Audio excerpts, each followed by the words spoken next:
What's up everybody, blessed be. My name is Manon and you are watching Witch in the Working, where we will be discussing all things witchy in and around, throughout and about, above, below, and beyond. Please visit me on my other platforms as well, including Facebook, Instagram, and Patreon, all linked down in the description below.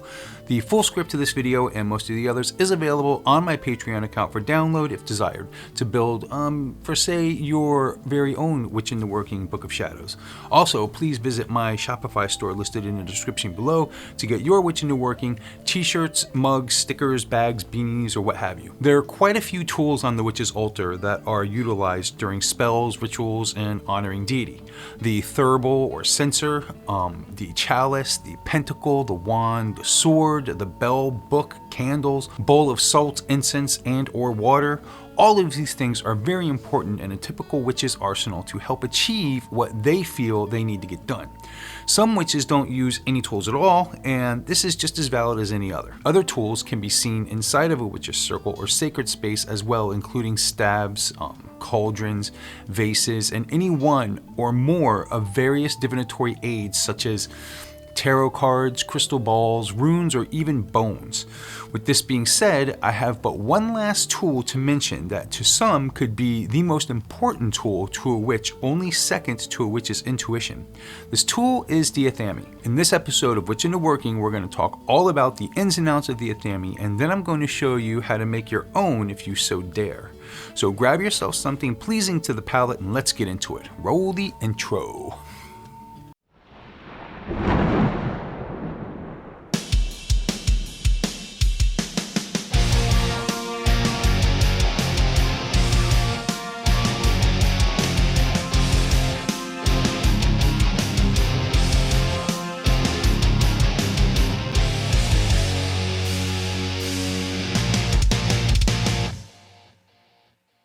Welcome back everyone. So right off the bat, let's discuss the pronunciation of Athame. Call it what you want. Tomato, tomato. Some say Athame, some say Athame, some say Athame, some say Athame, some say Athame. I personally call it an Athame. Sometimes I actually change it from Athame to Athame. It just depends. I literally switch to two. I don't know why. I just do. Over all of these years, I literally interchange Athame and Athame. Crazy, but it's just the way my brain works. So I would venture to say that if you are a witch, Wiccan, or occultist of any of the systems out there today, it's undoubtedly most likely that you have heard of an Athame and probably already own one. But then again, many of us may not own one as of yet, and if so, I say, what are you waiting for? Get out there and grab one. This, in my opinion, is the one witch's tool you should definitely get, unless you choose to use a wand instead. So what is an Athame anyways? An Athame is a black-handled knife that usually, but not always, has a double edge to it. In ceremonial magic systems, many times this knife has a single edge, but in most witchcraft scenarios, we utilize the double-edged blade. The blade should be solid, not one of those gut pullers that you see so much nowadays. The blade can be inscribed and even have designs like Damascus, but it shouldn't be full of holes or spaces. The handle as well should be made of wood, and there's good reason for this, as I will explain a little bit later on in this video. You most definitely do not want a handle made of plastic. Forget it. You don't want anything made of plastic on your altar, as far as I'm concerned. Just my opinion, personally, but regardless, just don't do it. The blade does not have to be sharp either, nor the tip sharp or pointy. In fact, it's better if it isn't for safety reasons around others that may be participating in a circle with you. Don't have a sharp blade or anything, you're just asking for it. Also, the Athame is to never ever be used to cut anything on the physical plane. It's a magical weapon, solely used for magic and the astral. Any cutting in a magic circle or cutting for magical purposes should be done with either a bowline or a white-handled knife. Many times, especially at public or large private gatherings, the use and inclusion of Athames is forbidden for safety reasons. Let's be real, These pagan parties can get pretty wild, and with the addition of a sharp, pointy object flopping around during that frantic and hysterical circle dance to raise energy, it's an accident waiting to happen. Years ago, I attended a Yule Circle at a park in North Miami Beach, Florida. This festival pulled in witches from all over the country, and I would say usually had a good 200 witches or so present at it. It was an awesome weekend-long event, and the park would be rented out for all of us pagans to have a free run of the place and do whatever we wanted in our witchy wilds. On Saturday night was the main ritual, and afterwards everyone would dance around a huge bonfire, drink, imbibe, and do whatever else came to mind to celebrate the rebirth of our Sun Lord and the winter solstice. This dancing would go on for hours, and some people would carry their Athames with them and strapped onto their sides on a belt or, a rope tied around their waist. Well, about an hour into the frantic dancing and jumping through the balefire, sure enough, someone's Athame came flying out of their holster, and unfortunately the person jumping behind them got a blade right to the bottom of their foot and right out the top. I remember I was in the mess hall, and in comes running these two dudes with a guy between them, supporting him on either side, who was in hysterics, rushing him to the kitchen where they could wash the dirt off his foot before his short trip to the local hospital for a good round of stitches. Hence, leave your Athame at home during large gatherings, if you can help it. Just so you know, it's a common core belief that if your Athame ever does draw blood, many believe that that's it for your Athame. The common rule of thumb is you have to bury it and obtain or make a new one. Hence, another good reason to keep it dull and the point not prickable or stickable or whatever, so just don't get stabbed. Thought I should mention as well at this time that some traditions, especially those heavily involved with the Cid or the Fae, will utilize Athames with the blade constructed of copper, wood, or even crystal. Anything but steel or iron, as it's believed that the Fae are frightened by iron, so to have an Athame made blade made of such, and even worse, pointing it at them, probably doesn't bode well with the very being your tradition is built around to honor and embrace. That would be like honoring a vampire and calling on him or her with a wooden stake. But for most other traditions, steel is just fine.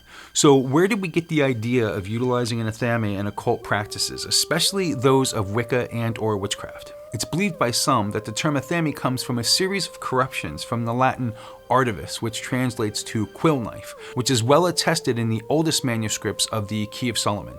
It was meant to mean a small knife that was used to sharpen the pens of scribes.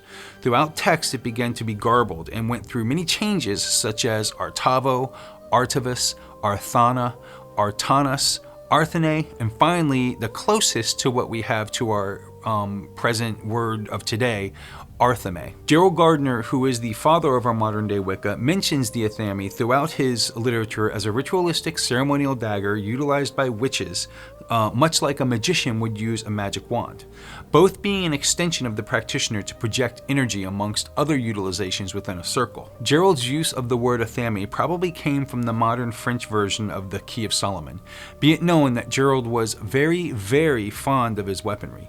In fact, so fond that he actually wrote a book in 1936 called The Cree and Other Malay Weapons, where he goes on to discuss how tribal peoples of Malaysia held a great respect and honoring of their weapons, so much so that a spirit inhabited their sacred weapons and in turn were very much a piece or extension of themselves. Gardner included this idea of the Athame into his modern day Wicca movement, most likely because of ceremonial practices, and is the reason many of us today utilize an Athame in our practices. So what exactly is the Athame used for in magical practices? In Wicca and witchcraft, the Athame is used, as I mentioned earlier, as a sort of extension of ourselves to project energy, for instance.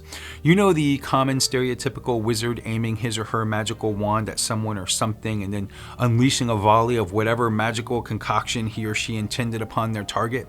We've all seen Harry Potter. Well, replace that wand with an Athame and it's utilized for the same purpose. The Athame is ruled by the element of fire in most witchcraft circles and also carries with it a masculine vibration in general.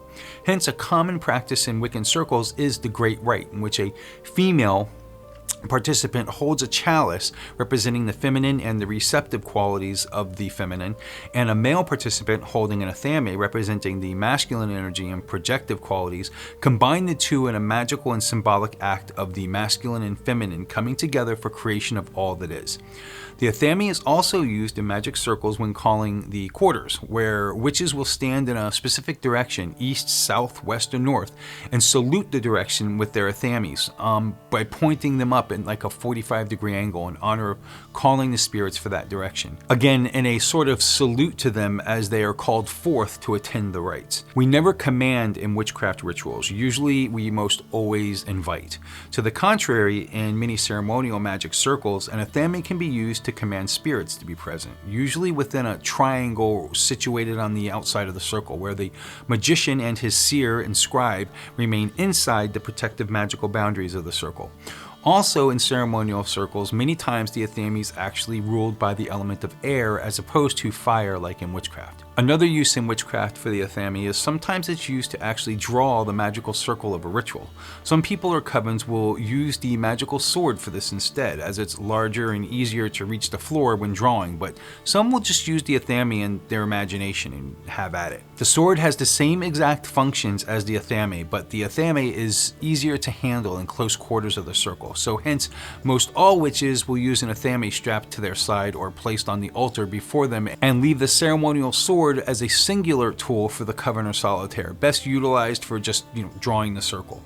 An Athame is very, very sacred to a witch, and many times is their most sacred tool that they possess. For this reason, never, ever, never handle another witch's Athame without their permission. I wouldn't even handle it with their permission. Just don't handle it at all. Off limits. Keep your hands on your own Athame, and that's that. Another thing you may find on some Athames, but certainly not all, is writing or carving of symbols on the handle of the Athame. Some traditional Wiccan practices, these are special symbols known only to the initiates of that particular practice, all with special meaning and special purposes. Some solitary or eclectic practitioners will carve symbols as well, for purposes and meanings that are special to them. Some practitioners don't carve anything. They have their Athame plain Jane with a blackened handle, and that's that. Either way, each instrument of the art is powerful and very sacred to each witch in their own magical and special way. Okay, Manon, so we know all about the Athame now, but where can I get one for myself? Many occult stores will sell a variety of Athames, from the plain and simple to the glorious and elaborate. Prices could range from $5 to $500, and even some costing more. It's totally a matter of preference when choosing an Athame. It's finding what calls to you, what feels good, what sends that little tingle up your spine when you touch it. That's the Athame for you. Whether over elaborate or simple and sweet, the Athame is only as powerful as the witch who utilizes it. Again, it's just an extension of your energy that you already possess. So don't let someone sell you an Athame with some elaborate story about it and how it's extra powerful because of this or that, and or maybe it was released from an ancient tomb in Cairo that belonged to a master magician of necromancy, while the entire time the hilt is stamped with Made in Taiwan. The Athame is only as powerful as the witch who wields it. End of story. In fact, the first thing you should do when you get your Athame home is consecrate it and empower it, just like all your magical tools. After you consecrate it, make it your own by doing something personalized to it. This is how you empower it. This is why it is a plus if you obtain an Athame with a wooden handle, so you can carve special symbols into the wood of the handle to make it personalized and bound to you and only you. If you do obtain an Athame with a wooden handle and wish to blacken it, follow the steps in my segment coming up on building your own Athame.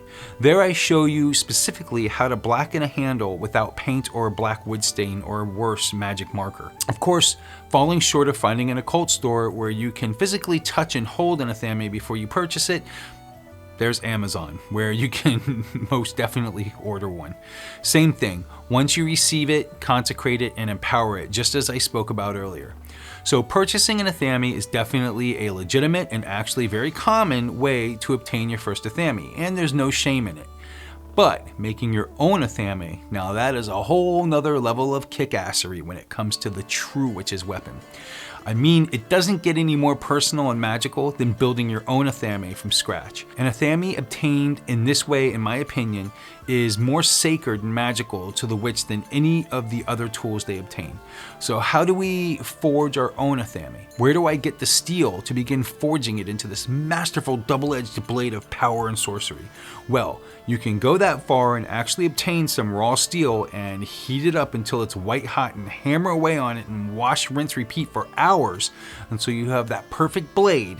By the way, this is called blacksmithing, and it's a trade that takes years to master, so good luck on getting it right the first time, let alone finding a furnace hot enough to get the raw steel where you need it to be to begin working on your blade.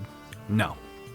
Look, for us, we're just going to take a small shortcut and utilize an already manufactured blade and concentrate more on a customized handle made from scratch for our Athame instead. Because everyone can carve wood burn or Dremel wood a hell of a lot easier than forging raw steel into a double-edged blade. What I suggest to obtain your raw material is to purchase a very cheap Athame.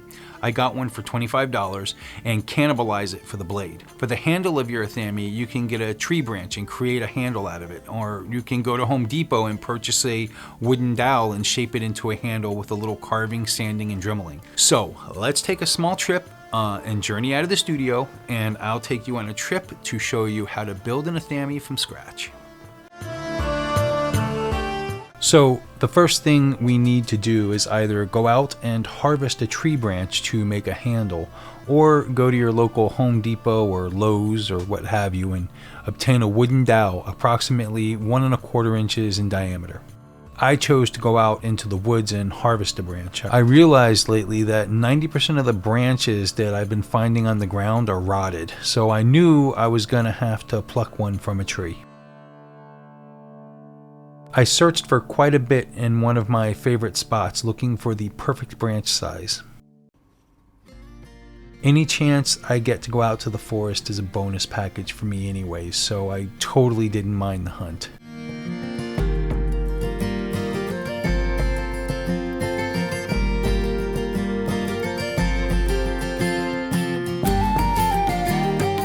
It's so freaking incredibly beautiful out here.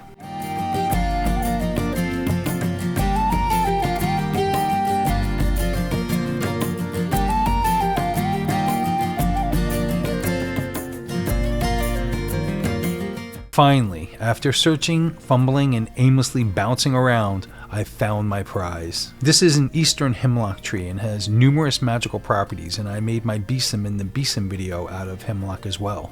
Anytime you harvest from a tree or plant, be sure to give back to the spirits and thank the tree or plant for its gift to you. I like to use small crystals that I'll bury at the base of the tree or plant and then thank it afterwards.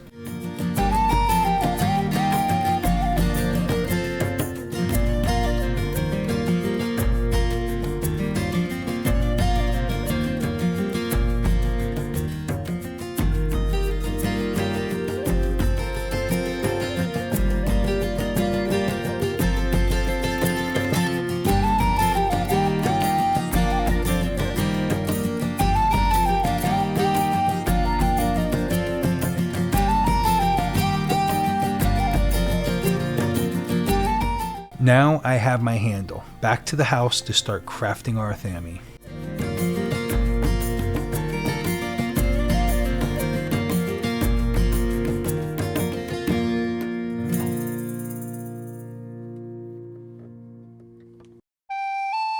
Always wear protective eyewear before using a Dremel to do anything. I bought this dagger from the craft store for $25. The handle is made of plastic, so it should be pretty easy to cannibalize the blade from the handle.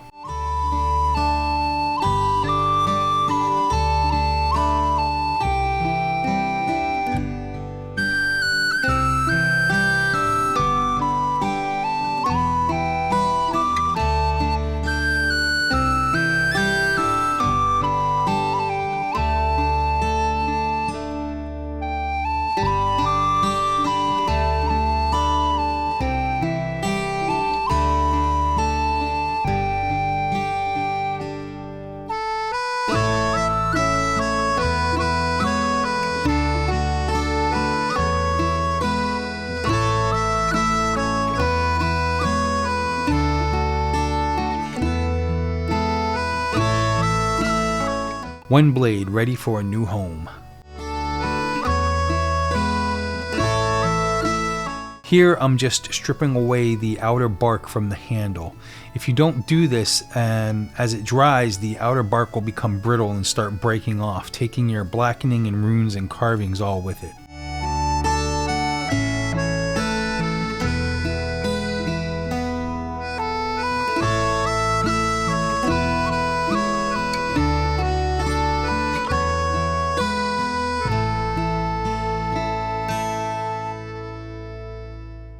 Next, we need to drill a hole in the center of the handle so we can set our blade in it. Be careful here and take it slow. If you have a vise, use it instead of your hand like I do here. Remember, I'm an idiot, so this was dumb for me to do this, but I do dumb things sometimes, so forgive me.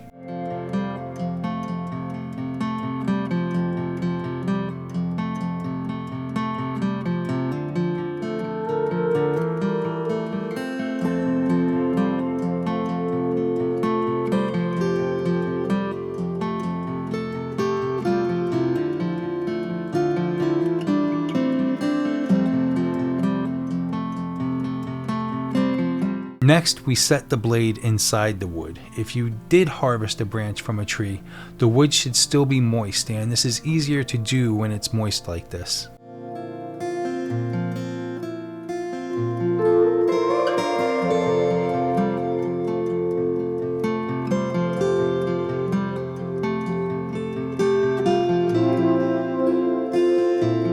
It's coming along pretty good so far.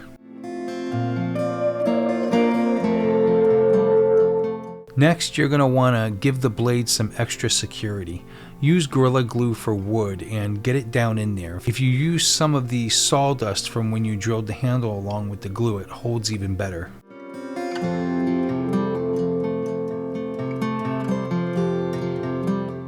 Use a little stick or toothpick or Q-tip to work the glue down into the handle so you'll have glue from the base of the blade in the handle all the way up to the top of the handle, as you see here.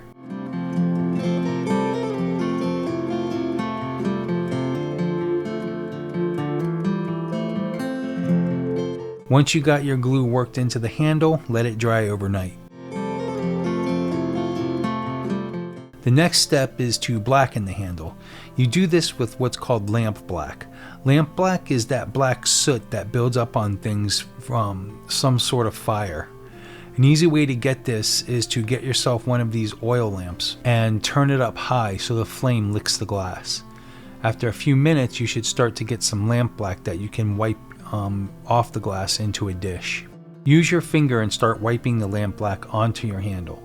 You'll see some runes I have on this Athame before I blacken it.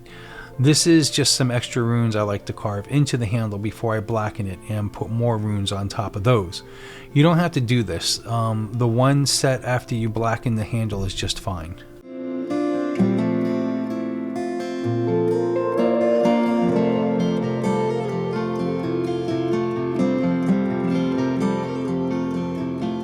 After applying some lamp black, drip some candle wax on the handle and rub it in with a paper towel.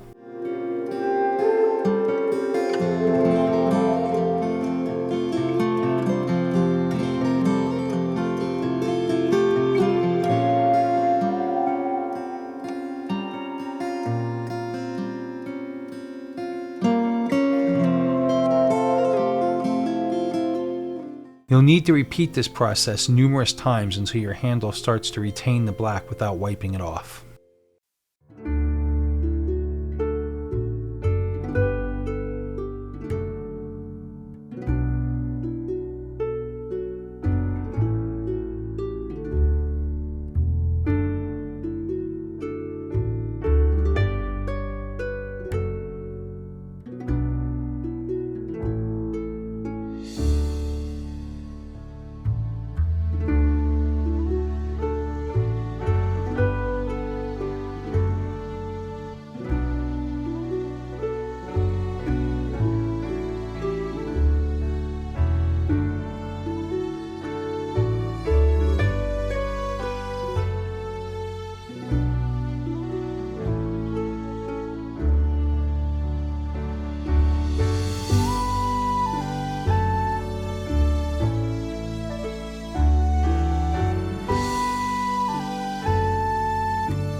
After working in the lamp black and the wax, you'll end up with a blackened handle like this.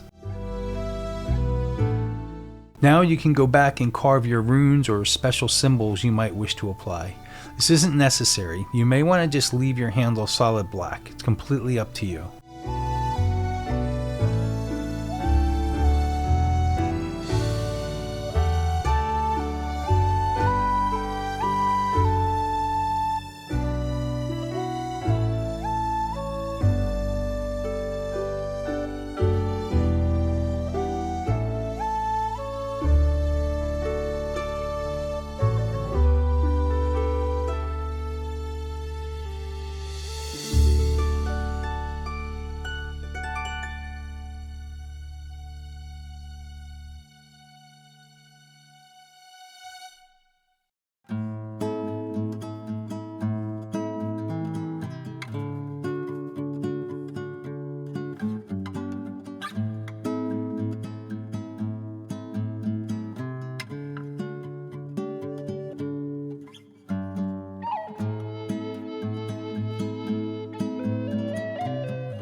I carved WNTW for which in the working into this handle with Theban, and then just added various Futhark runes that mean something to me. Finally, I like to glue a crystal onto the bottom of my Athames, hence I do not blacken the bottoms so that the glue and the crystal stick better. This is an amethyst, which is my favorite stone. And this is the finished product.